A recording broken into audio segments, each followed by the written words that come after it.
point is, ladies and gentlemen, that greed, for lack of a better word, is good.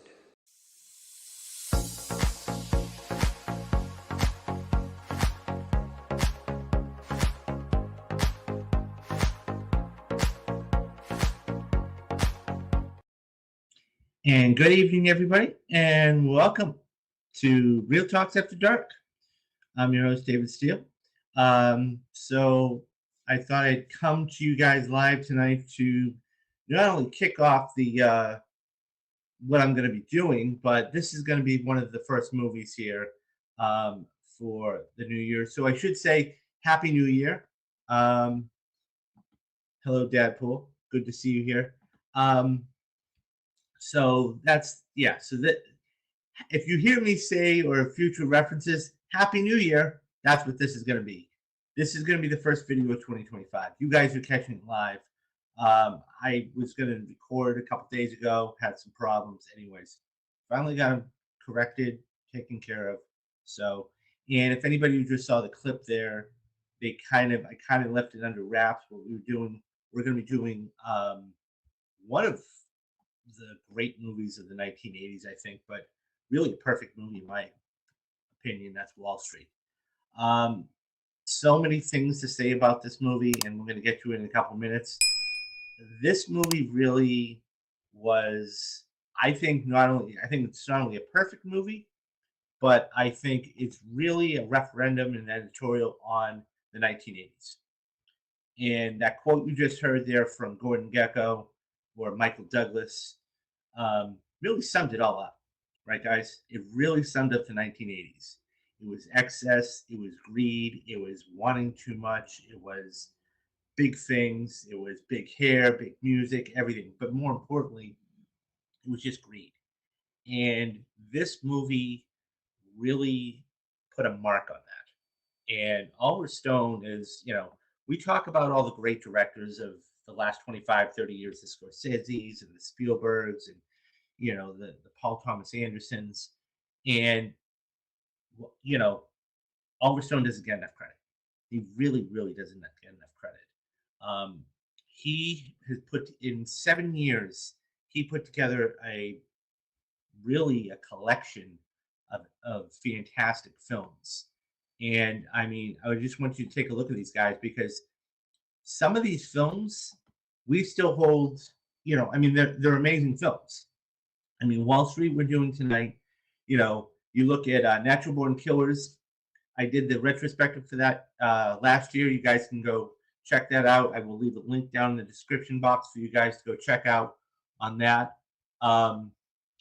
You have Born on the 4th of July, which, Tom Cruise he gets all this flack for not being an actor, in Mission Impossible and Top Gun, but he has chops, no doubt about it. The man has chops, and all you got to do is take a look at his resume. I mean, Magnolia, he can even do comedy in Tropic Thunder. You got, Born on the 4th of July, stated there, Collateral, The Last Samurai, so he can act. And then, of course, you've got something like Platoon. And in the 1980s, you had all these war movies coming out, namely Kubrick with Full Metal Jacket, which is one of my favorites. Platoon was right up there. And then in the 90s, he goes on and does a lot of other good films. The Doors, I mean, it's a smaller film, but Val Kilmer was really good as Jim Morrison. Nixon, I mean, one of the most embattled and troubled presidents of our generation. JFK, I mean, one of the greatest mysteries in political, in the political landscape today. Big cast too. Kevin Costner, Sissy Spacek. John Candy makes an appearance there. And one of my personal favorites, and anybody who's a sports fan should love this, Any Given Sunday. This movie, and I did this for the retrospective, and I'll leave that down in the description box for you guys. This just turned 25 last year, but it's a phenomenal movie. The writing was on point. The action, I mean, it felt like you were actually in the game. The cast, Jamie Foxx, Al Pacino. I mean, legendary actor himself, but Al Pacino, Cameron Diaz. Then you actually have authentic people, authentic um, football players like Lawrence Taylor, like a Jim Brown, to bring authenticity to the role. So I mean, when we talk about something like Wall Street, this is just once again, and it's an amazing movie all the way around, and that's why this is going to be the perfect movie of January. So so before we get into the story, okay, it's interesting because the stars, I mean, speak for themselves, right? I mean, on the left there, you've got, this is one of the first times too. I mean, a couple years ago, you had Forsaken with Kiefer Sutherland and his father Donald, but this is one of the first times that I can remember that a father and son paired up. And of course, you had Martin Sheen and Charlie Sheen, and he did 2.5 Men and some other stuff, but this was really one of his great roles. Ended up being nominated for an Oscar, didn't win it, but the guy to his right ended up winning it, and it was Michael Douglas. Michael Douglas is Gordon Gekko. When we talk about great villains of this generation, we have Darth Vader, we have Hannibal Lecter, and I think Gordon Gekko really has to be in the mix. The way he was able to lean into this super billionaire who didn't give a rat's ass about anybody really was great. And not to mention, we have the beautiful Daryl Hannah in this movie. And don't forget, guys, she just came off doing Splash a couple years earlier, okay, with Tom Hanks. So she's right at her peak of stardom at this point. And so we get a little backstory into who she is and why she's so important to this story. And so it just worked all the way around, and it was a phenomenal story. Now, anybody who is not familiar with I'm not going to go blow by blow because I'm not going to bore you guys. You can sit down and watch it.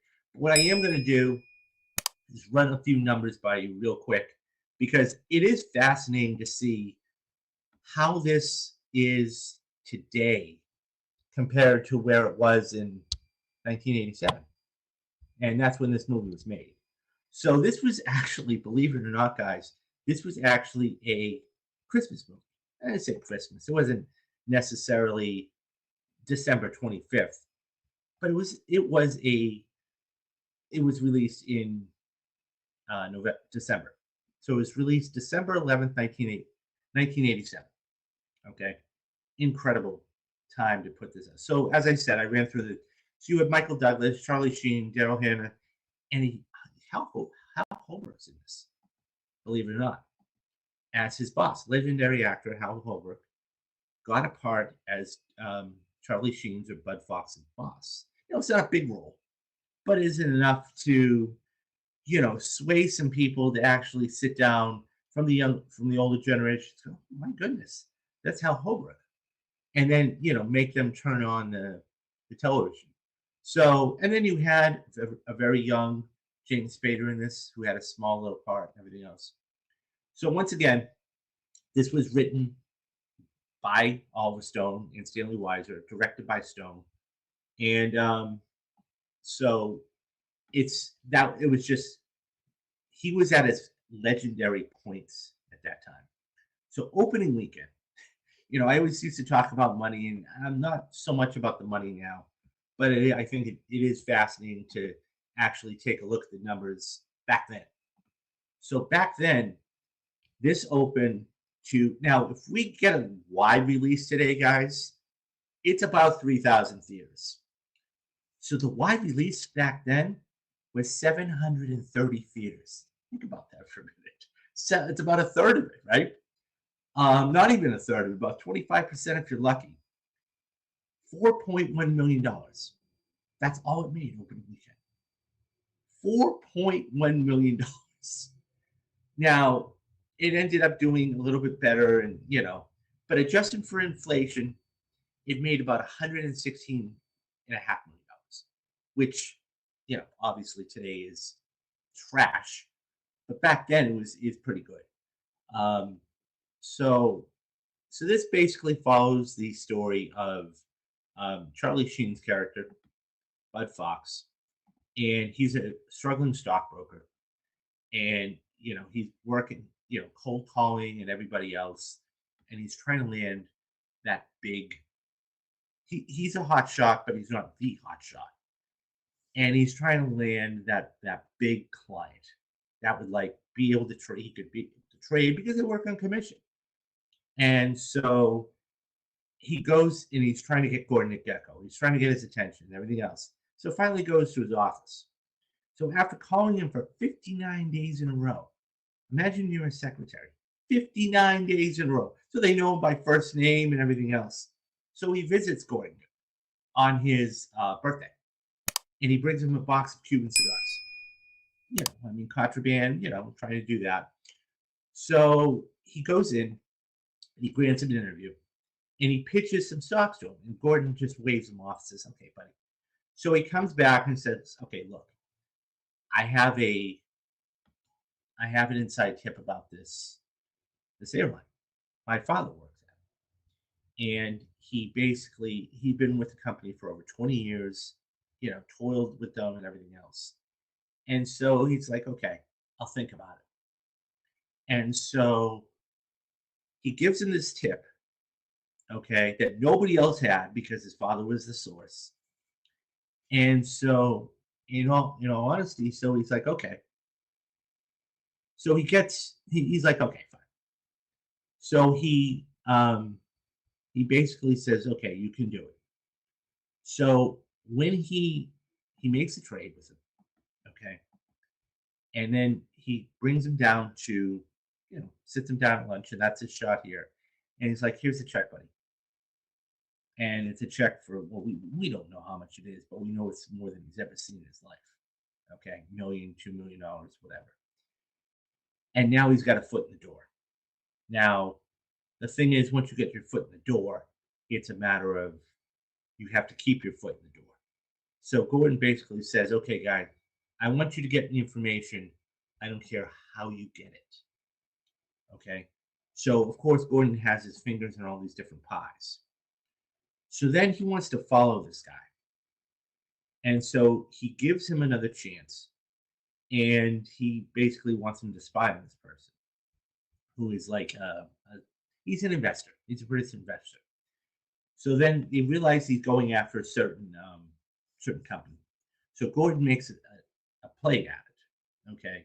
And Wildman, that was his name, he basically forces him to buy off the takeover.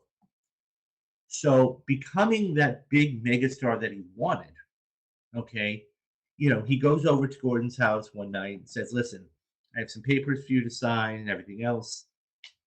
And that's where we see Daryl Hannah's character. Long story short, he gets deeper and deeper and deeper into this character.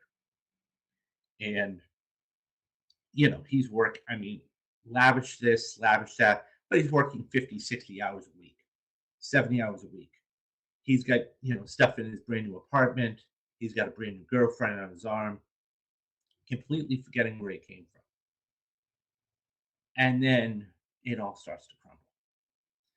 And so eventually what ends up happening is because of the inside training he does, he gets arrested. And when he gets arrested, so what really turned him was his father having a heart attack. Okay. So at that one point, um, Gordon basically went on his word. He went back on his word. And he said that he wasn't going to tear apart Blue Star, but he then did. And so then he double crosses Gordon. And so what eventually ends up happening is that not only does he get double crossed, but then he has to go and essentially save himself. So that's when he goes and he wears a wire.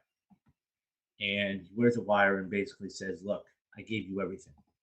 I gave you Darien. I gave you all the tips. I gave you how to get information. And this is how you pay me.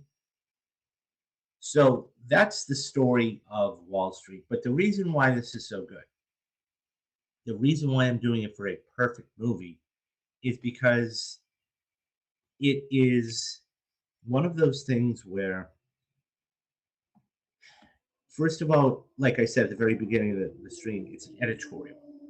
It really isn't. It's an editorial on the 1980s. It's greed. And it all goes back to that one, the biggest thing that everybody remembers out of everything is that 4 minute scene when he's going to take over that company. And he basically, you saw that small little snippet there. He's like, I'm not a liberator. I'm not a destroyer of companies. I'm a liberator. And greed, for lack of a better word, is good.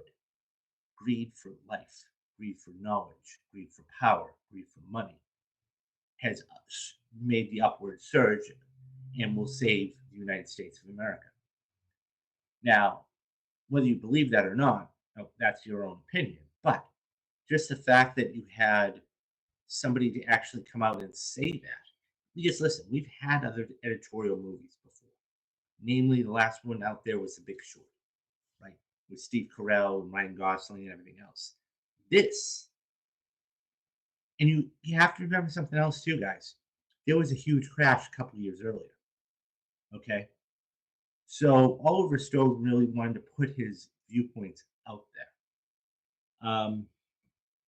This is, it's a fantastic movie on so many different levels. I loved, first of all, the acting was amazing. Second of all, the fact that I think they were able to film it all in one city. And I think there's something to be said about that. Because when you have to go to location after location after location, it costs a lot of money and everything else. Now, clearly, you saw it didn't make a lot of money opening weekend or after the fact. But this was never going to be a huge blockbuster. I mean, that's not what it was going to intend to be. But the fact that you could save money and actually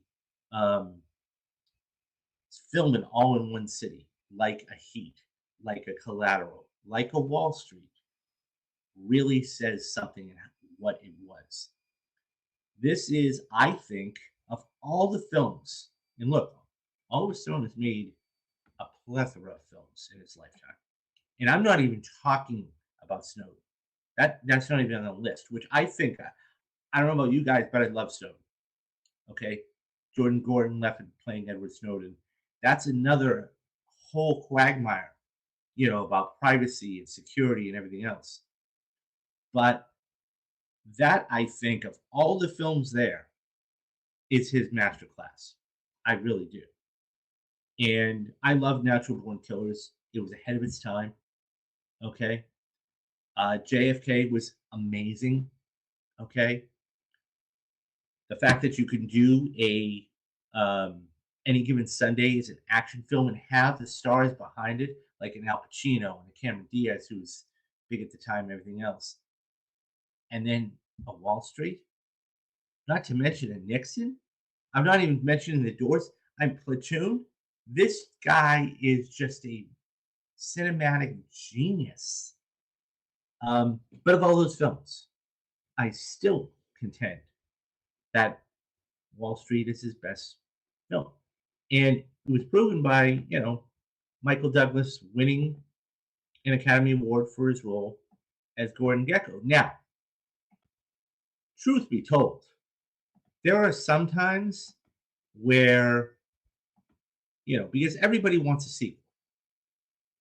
If it makes a lot of money, everybody wants a sequel, and they always want to see a second part. Now, I've always said this. I think you have about any movie that comes out, theatrical movie that comes out, you have about a 3 to 5 year window once the movie comes out to really start on the next chapter. And by the way, most people are starting on the second chapter. Okay. I mean, look, just take somebody off the top of their head. Look at Christopher Nolan. Okay. When Batman Begins was finished rapping, he was already working on The Dark Knight. Okay, he already knew what he wanted.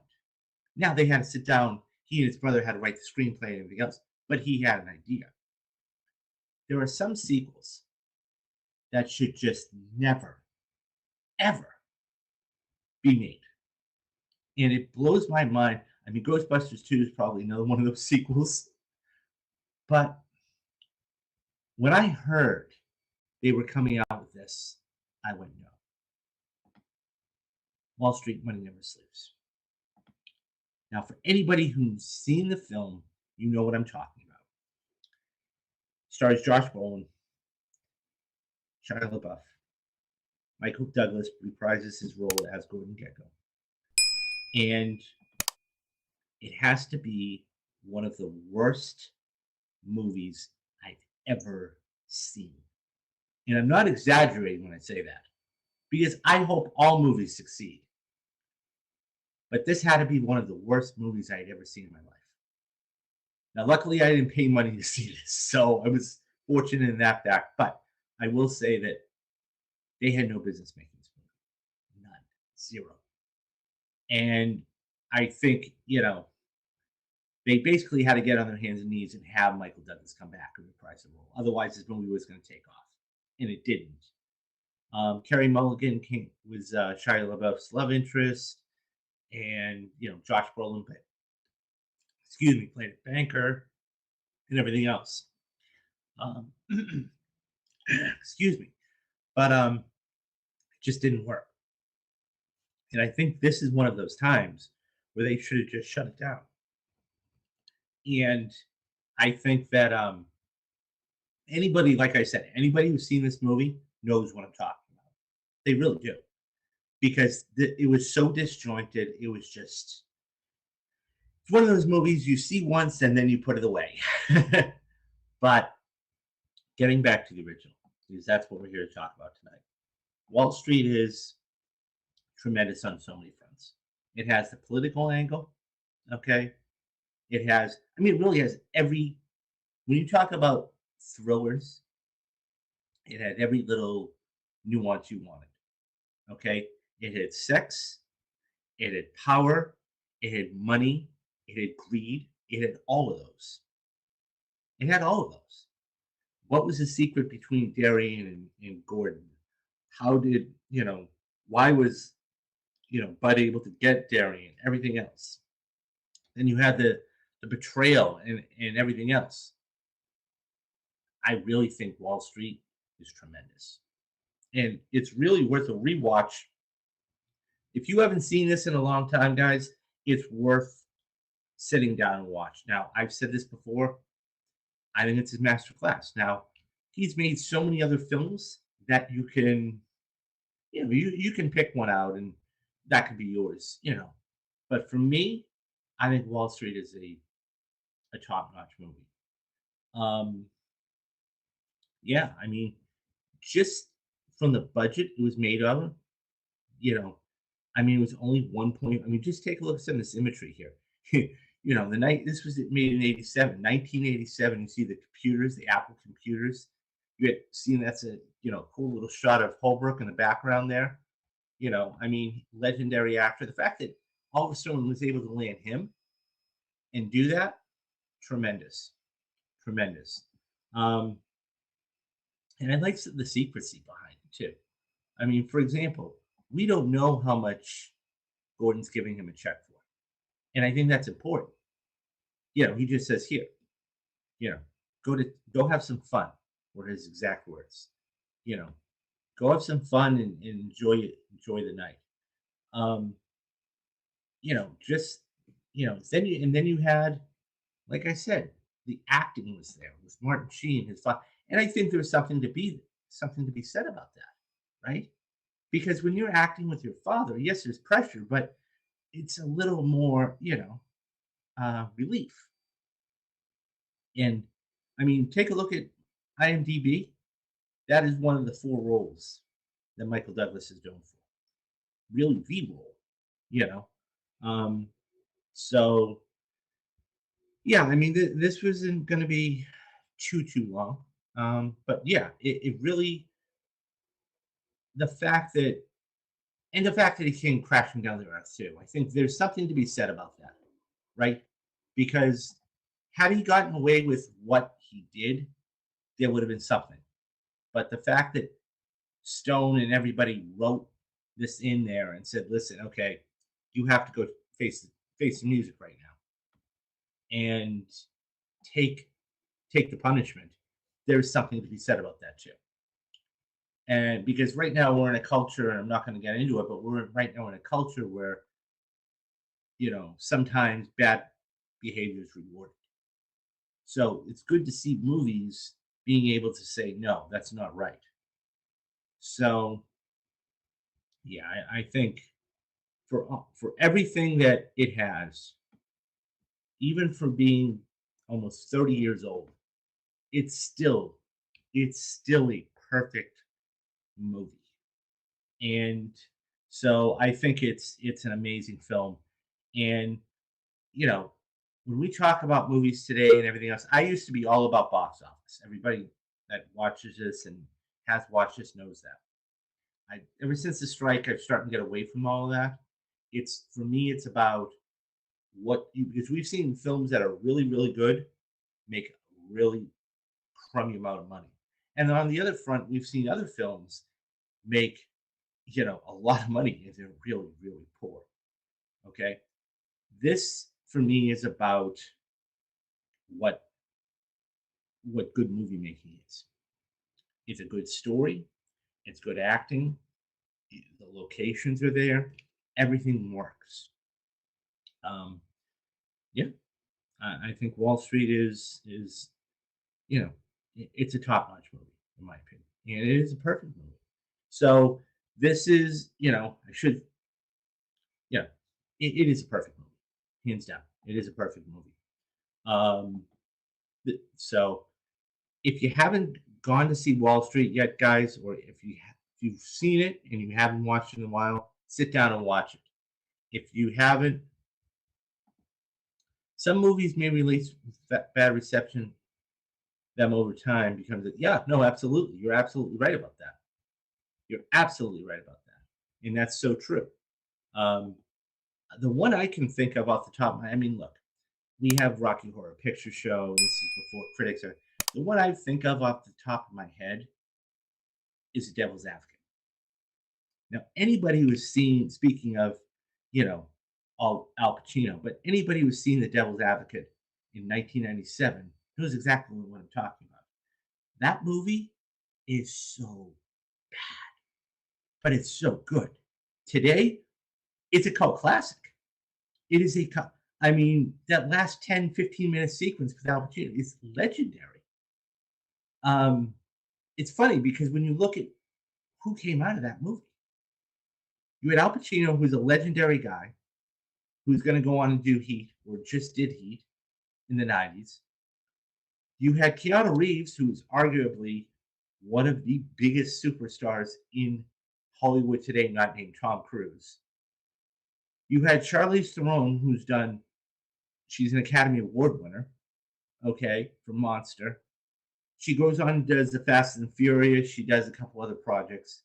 And Taylor Hackford actually directed that movie. You say, who's Taylor Hackford? 2006, when he won Best Director for Red. So it's just crazy. No, you're absolutely right about that. You're absolutely right about that. And I think that this is why I do retrospectives. It's not about the here. It's about two things. It's about the here and now, and it's about 5 and 10 years from now. How are these movies going to be remembered? Not because it made $1 billion, but because it was that good. So in Wall Street, it still is a perfect movie. And I know I keep saying that, guys, and movies are subjective and everything else, but I've been watching movies for better part of 35 years. I would be very hard pressed to find anybody that doesn't think Wall Street's not a good movie. I really would. I really, really would. And it's not because it's just I can't. I guess I can't articulate it unless you've seen it. If you've seen it, you know what I'm talking about. If you haven't seen it, like I said, this generation is The Big Short. So you're a perfect. Yeah. Well, thank you for that. I mean, we got a lot of good. I'm not going to give any more. This was the first one. So if you like this one, stay tuned for this year as I get some bangers coming up, which is going to lead me into the segue to this is going to be a really short stream. This was going to be more of a video, but I wanted to stream this for you guys. So, couple of things. Okay. Next week, Thanksgiving, by the way, guys, happy holidays to everybody. I hope you enjoy your holiday, safe holiday with all your friends and family and loved ones. The first week of December, that's when I'm going to really start recording now that I have everything figured out. So I have the first 6 months set up. And my plan is to record as many videos as I can in the next 3 weeks. And so this one here, Wall Street, this is the first of many. This is the first of many that you guys are going to be getting. This is going to, and I was going to say Happy New Year coming into the stream, but I thought it would be a little bit strange. So if you're watching this stream now, great. Congratulations, you caught an early glimpse. I'm going to unlist the stream as soon as I'm done. Upload this and schedule this for January 1st. So this is going to be a Happy New Year video for everybody. And then I have a ton of content coming up in January and everything else.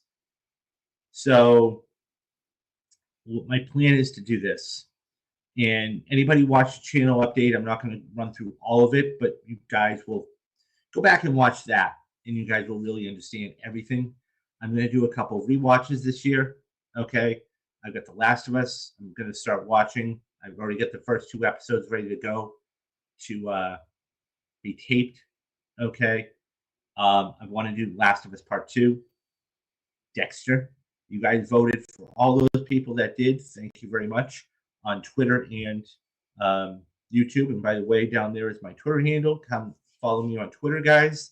I'm always on there talking about movies or in spaces about movies or whatever. So you guys voted. And it was either going to be The West Wing, which I had never seen, but it was the 25th anniversary, or Dexter. And so you guys voted, and it's going to be Dexter. So starting in April, okay, you guys are going to be once a week. I think we're going to call it TV Tuesdays or TV Thursdays. You guys are going to be getting 1 episode of Dexter a week. And there were 12 episodes, I think, in every season. And then that's going to run on for, however long it is. Now, look, I know they've done, New Blood, and they've got another one, Original Sin, coming out. I'm not going to cover those. Not yet, at least. Maybe that's next year. But right now, I'm going to do Dexter. That's not to mention, guys, you guys are going to be getting all the spoiler casts. As many as, we've got Captain America Brave New World coming out. We've got New Mission Impossible coming out. We've got, of course, Superman, all that stuff. So you guys are going to be getting that. Plus retrospectives. So the last thing I'm going to say to you guys tonight is this. Memberships. Memberships are very important because this is what I want to do eventually. So I want to try and get this out to as many people as possible. Now, as it says on the bottom of the ticker, if you do nothing else, guys, you pop in, you leave. Thank you for, staying for a little bit. If you do nothing else, guys, hit that like and subscribe button. Because what that's going to do is that's going to help me get this out to everybody. And that's my goal. So here is the membership page. And I made it very cheap for everybody. As you can see, the cheapest I could make it, right? So what I did was I made it free for the first month. And the reason why I did that is because I want you guys to watch my content. I want you guys to enjoy it. I want you to get an understanding and see if you like it and really do want to support me or not. So there is three levels here. Okay. The first one is moviegoer, and that one begins at $2.99. Very cheap. And the way I look at it, guys, is this: you buy a drink at Starbucks for $3. That's what you're going to be giving me on a monthly basis. $3. It's nothing big. The next one there is Producer. Producer is the middle one. It's $6 a month.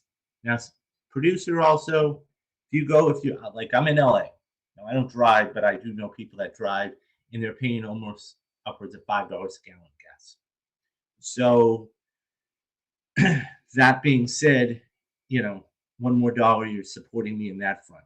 Or the big one, okay, and Dadpool, who's been here since the beginning, and I thank you for being a member for 16 months, is $9.99 a month. And the thing about that is this: Netflix just raises their prices, Hulu just raised their prices. You've got all these, Disney Plus just raised their prices. Everybody's raising the prices. Yes, they're putting them in packages, but they're raising the prices. I'm giving you all of this content: the Perfect Movie Series, the retrospectives, the TV rewatches, all of this stuff for $10 a month. This is what I want to do. This is what I love doing. I love sitting down talking to you guys about movies because I love movies. And, it's going to take a long time. I know that. It's a grind. This is going to happen overnight. But if I can get you to tell your friends about Real Talks, and their friends talk about Real Talks and everything else, that's how we get it going. And I've made it, like I said, extremely cheap for everybody. Look, here's what I say: become a member for a month, watch the content, see if you like it. If you don't like it, cancel. You're not going to hurt my feelings because I don't want to take your money. Okay? I'm not one of those people that's going to be out there trying to take your money. Okay? I'm honest about it. But I want to give you as much content, good content. And that, by the way, guys, that's why I'm spending extra money to come back to StreamYard. This, granted, it's not 4K, but it's 1080. So when you guys sit down and watch this, you're going to watch a good, halfway decent video. So that's why, putting the money into this, I'm hoping to get some support back in return. So those are the 3 levels. As I said before, if you do nothing else, guys, as it says in the ticker, hit that like and subscribe button. Okay, I'm going to try and put together something for, the new year. Maybe we'll try and do some giveaways. I don't know. I have yet to figure out what. Because I think that it would be fun. But this is where I really, and look, I watch YouTube all the time. I have content creators I watch, okay? And I'd love to get some of them on here, okay? But they know what the grind is like to make videos and put it out there for you guys. And if they put it behind a paywall, I wouldn't be happy about it.